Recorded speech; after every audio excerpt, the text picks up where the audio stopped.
Hello friends! Welcome back to my channel. Kamusta po kayo? I hope you're all doing okay. So ayan, ngayon magluluto ako ng spaghetti, yung Filipino style spaghetti. Kasi parang na-miss namin siyang kainin, especially nung mga bata. So sabi ko, matagal-tagal na din hindi kami nagluluto ng spaghetti. Sabi ko, magluluto ako ngayon. At saka ipapakita ko sa inyo kung paano ako magluto ng aming Filipino style spaghetti. So eto na yung mga ingredients ko, naka-ready na. Meron ako ditong ground pork talaga yung ginagamit ko. Hindi ako gumagamit ng beef. Ground pork parati yung ginagamit ko. But before that, hinuhugasan ko muna. I put it in a strainer, tapos hinuhugasan ko siya. Nire-rinse ko muna. Tapos, yung ano dito, pinaka-popular dito, yung UFC Sweet Filipino Style sa Filipino grocery store. So, ito yung binibili namin dito. At saka usually, naglalagay pa ako ng isang maliit na spaghetti. Na ito din, kapareha din niya, pero yung half niya. Tapos, yung ginagamit ko, kasi mas gusto ko yung thin kesa yung usual na spaghetti na medyo thick. So, ito yung mas prefer ko. So, usually, pag ganito, isa at saka yung maliit, tinatansya-tansya ko lang. It's either 1 1/2 nito, parang ano to, 1 pound. So, parang 1 pound and a half yung ginagamit ko. So, isa nito at saka half nito. Kasi medyo masyadong marami na pag dalawang box Tapos, naglalagay ako syempre ng Jufran. Kasi ito talaga yung, para sa akin friends, ito talaga yung nagpapa-add pa ng flavor ng sweet spaghetti. At saka naglalagay ako ng konting chili flakes. Kasi parang may konting kick ng anghang. At saka naglalagay din ako ng cheese, pero kasi ito lang yung available ko na cheese, yung ginagawang burger. So, kung ano lang yung available sa bahay niyo, friends, ako yun lang yung ginagamit ko talaga. Hindi ako na talagang bibili pa ng Eden cheese, mga ganon. Kung ano lang yung available sa fridge. Of course, yung onion, kung ano din yung available mo na onion, example, meron kang red onion, so okay din yon, or white onion. Pero yung sa akin kasi yellow yung nabili ko. At saka yung garlic. Usually at ito, inuubos ko talaga yung whole garlic na to, inuubos ko. At saka yung hotdog, any hotdog. Kung gusto niyo may cheese na hotdog, pwede din yun. Kung ano lang yung ganun pa rin, kung ano yung available sa inyo. So, eto na. So, magre-ready na ako. Usually, hinuhugasan ko muna yung yung ground pork.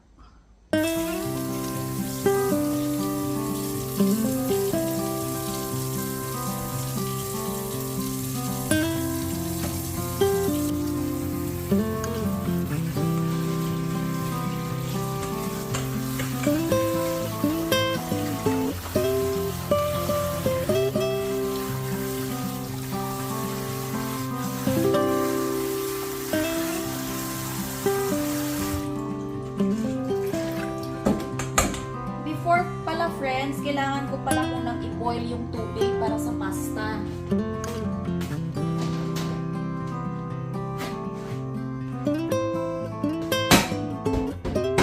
So, naglagay na ako ng tubig dito, friends. Before ko ilalagay yung pasta, yung hot water nang nilagay ko galing sa faucet. So, before ako maglagay ng pasta, nilalagyan ko muna ng oil.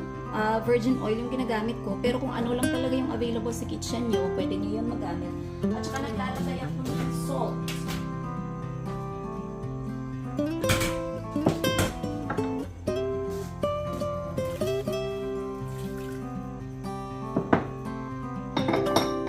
Tapos pag nag-boil na yan, lalagay ko na yung pasta.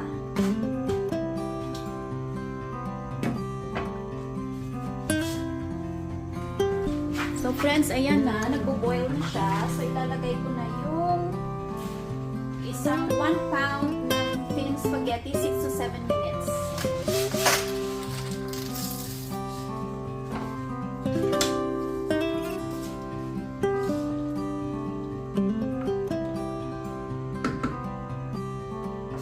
Saka mag-a-add pa ako ng half nito.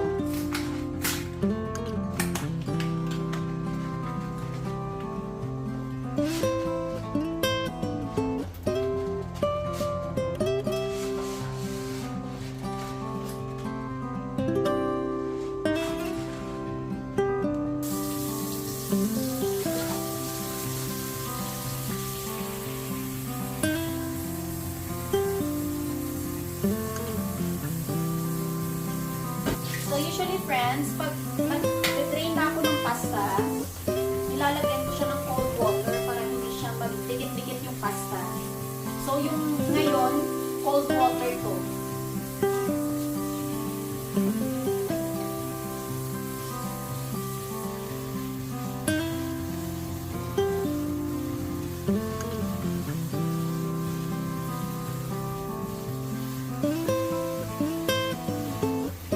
So, ito na friends, naglagay na ako ng kawali. Medyo malaki-laki siya kasi para dito ko na lang lahat ibuhos yung pati yung pasta. So, maglalagay tayo ng oil.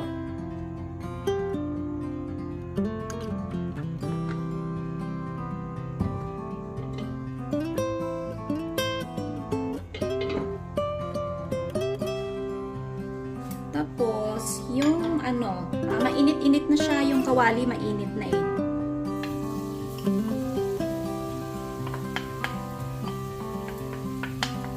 Inuuna ko yung garlic kasi since mga kami, Ilonggo, sa Bacolod kasi, yung namulatan ko talaga, since maliit ako, pag nagluluto sa bahay, inuuna yung garlic.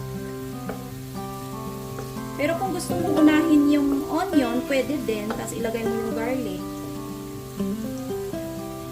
Madami akong maglagay ng garlic, friends. Medyo magastos ako sa garlic. Kasi yun yung parang pag spaghetti talaga, talagang todong-todo talaga ako sa garlic. Tapos niyan, pag medyo nag-brown na to, ilalagay na natin yung onion. So friends, ito na, medyo nag-brown na siya. So pwede nang malagay yung, kahit light brown lang, nilalagay ko na yung yung onion. Kasi ayokong masunog yung garlic eh. So pag nag-transparent na yung onion, ilalagay ko na yung ground pork.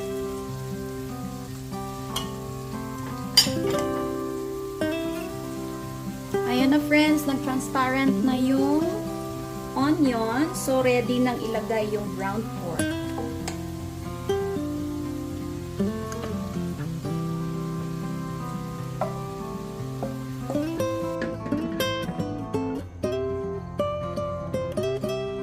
Tsaka mag-aantay ako. Actually, wala naman akong kung ilang minutes talaga. Like 2 minutes, 3 minutes. Hindi kasi ano lang talaga, tinitingnan-tingnan ko lang. Chine-check-check ko lang siya. Kumbaga, tansya-tansya din. Yun yung ko. Ngayon, parang siya. Siguro mga after 5 minutes, titingnan ko siya pag nag-brown na yung yung pork. Tapos, friends, you might wondering na but nagtatagalog. Although yung vlog ko is Ilonggo.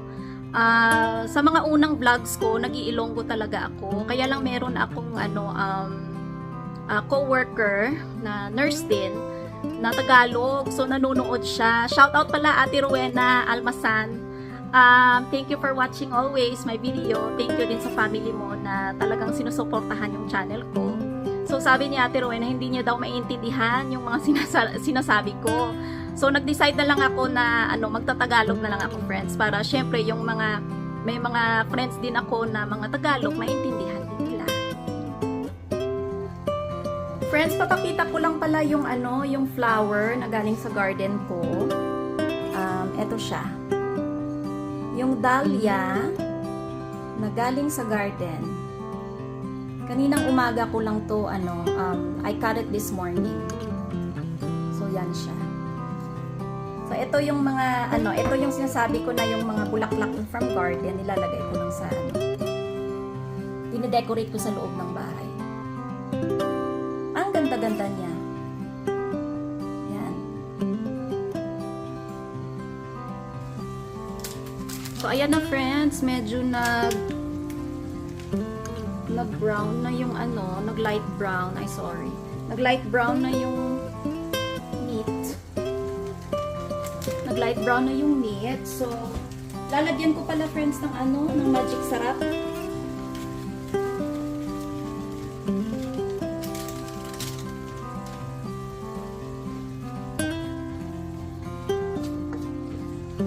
Tapos maglalagay ako ng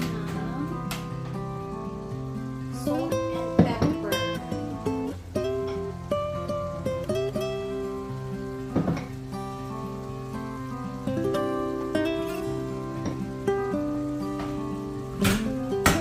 Iodized salt na yung gagamitin ko.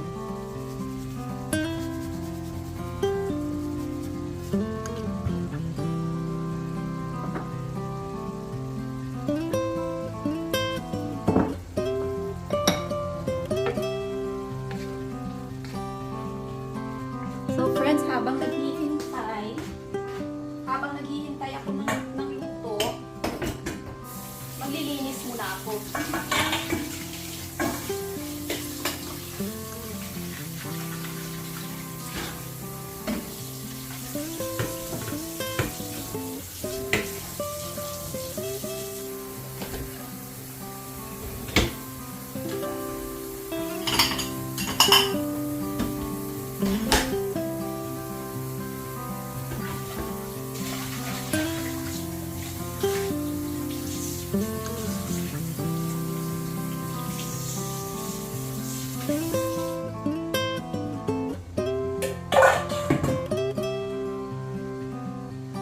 Yung ano ko, yung ground pork, lumabas na yung oil.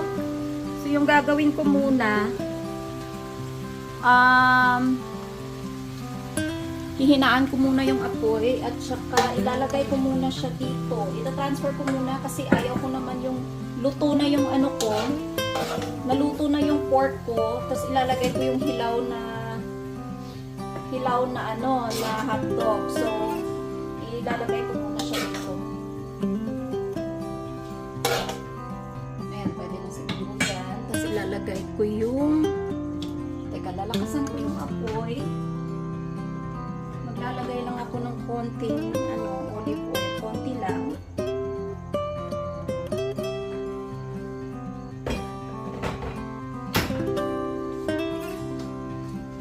Tapos ilalagay ko yung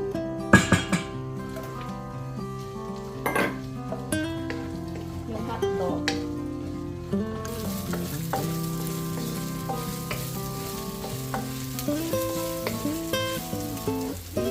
Ilagay ko ulit yung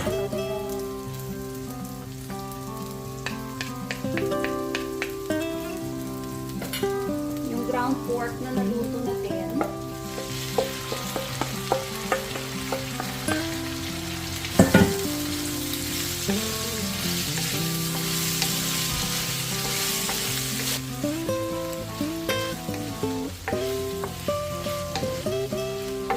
So friends, ilagay na natin yung yung sweet UFC Filipino, sweet Filipino style.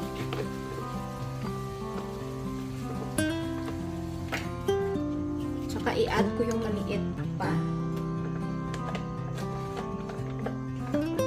Kung gusto mo ng konting sauce, dagdagan mo lang yung pasta mo or wag mo nang ilagay yung maliit pa. Yung isang ganito lang, okay na. 1 kilogram.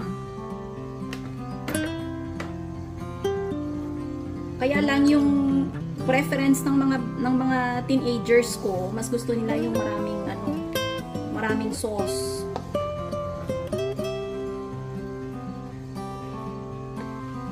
So ngayon pala friends, ngayon ay Saturday. So yung asawa ko natutulog sa taas kasi galing siya ng work kagabi. Tapos yung nanay ko andun sa kwarto niya. Tapos yung dalawang anak ko andun din sa kwarto nila sa taas. So ako lang mag-isa sa kitchen. So friends, maglalagay ako nito. Konti lang. Kasi medyo matamis na siya eh.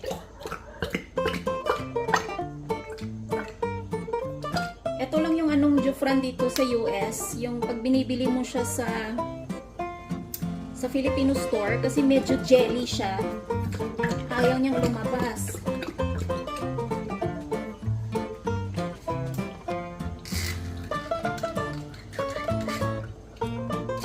Hindi ko lang alam kung ganito din sa Pilipinas yung Jufran. Siguro sa weather, pero hindi naman ngayon malamig eh. Meron namang ano, Jufran na hindi siya jelly. Nakatulad ito. Parang ketchup talaga.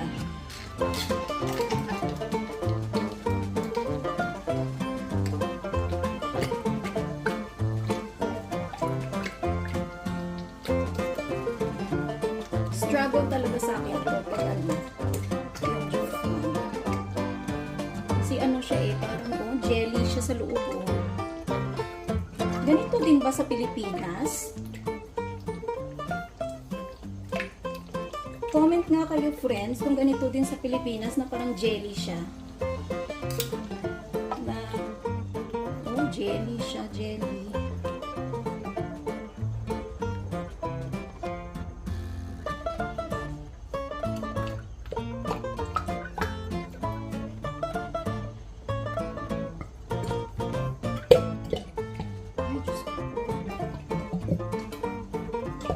Lumabas ka! Ay, ayaw talaga.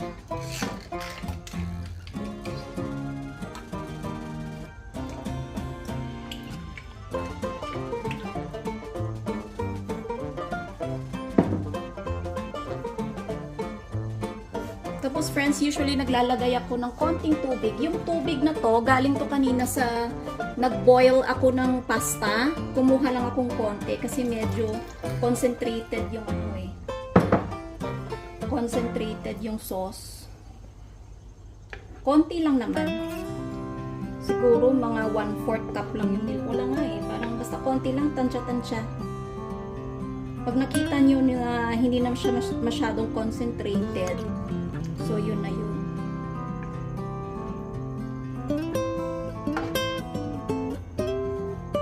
Napagod ako dun sa Jufran ah. Sumakit yung braso ko. Anyway.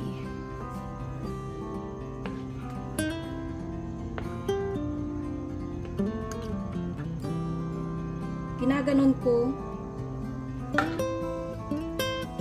Lalagyan ulit ng konting tubig.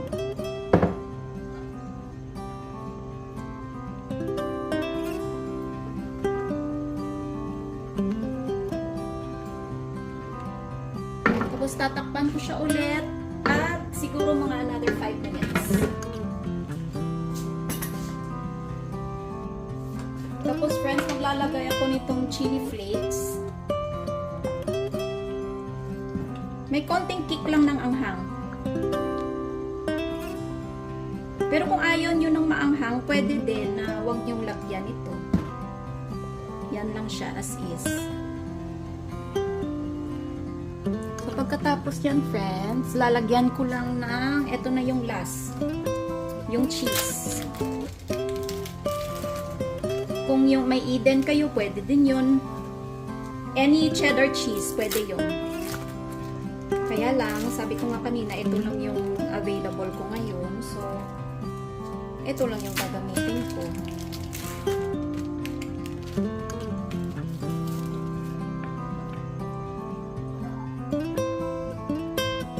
Kung gusto mong marami-rami pang cheese, maglalagay ka pa, damihan mo. Depende sa preference mo kung ano yung mas gusto mo. So friends, ilagay ko na yung malinis naman na yung kamay ko, nahugas ko. So ilalagay ko na yung pakonti-konti lang. Aray! Ano siya? Teka lang. Konti-konti lang.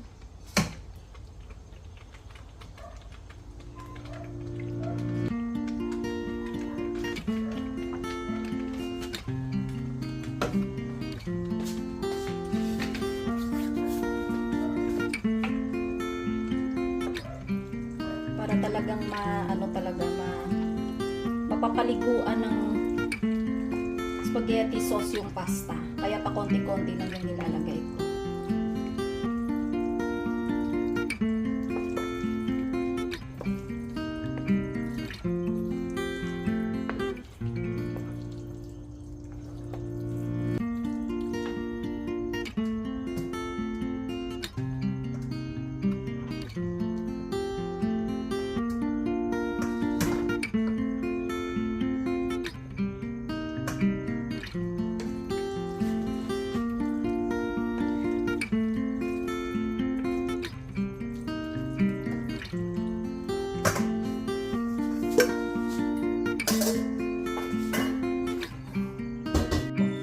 So friends, ito na pala yung spaghetti.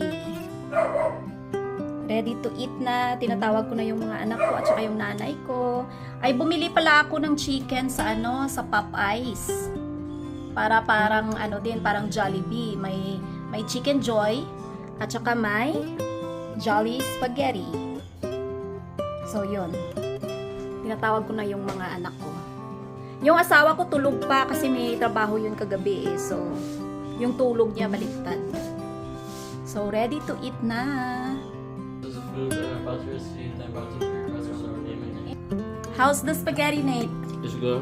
It's good? Yeah. How about you, Matthew? Delightful. What delightful? How about you? Namit gid. How about you, my dear? Namit. Namit kaayo. Namit. Kain tayo, friends. Tell them, kain tayo. Come on, say, kain tayo. Good. Kain. Kain tayo, friends. Come on, say it. Kain tayo? Yeah, say it louder. Kain tayo. Kain tayo. Yay! So, ito ay breakfast namin at saka lunch. What time is it? I think it's 2 o'clock already.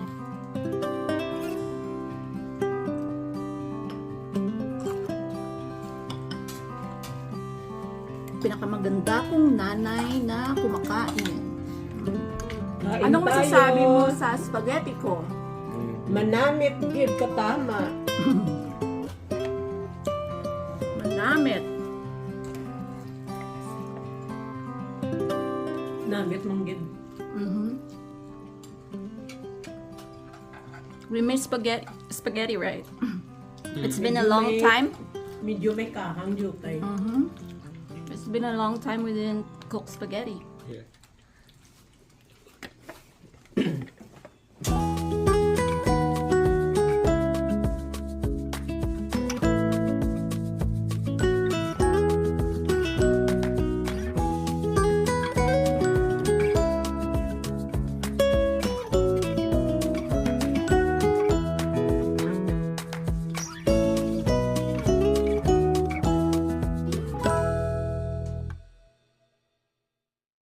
So friends, that's all for now.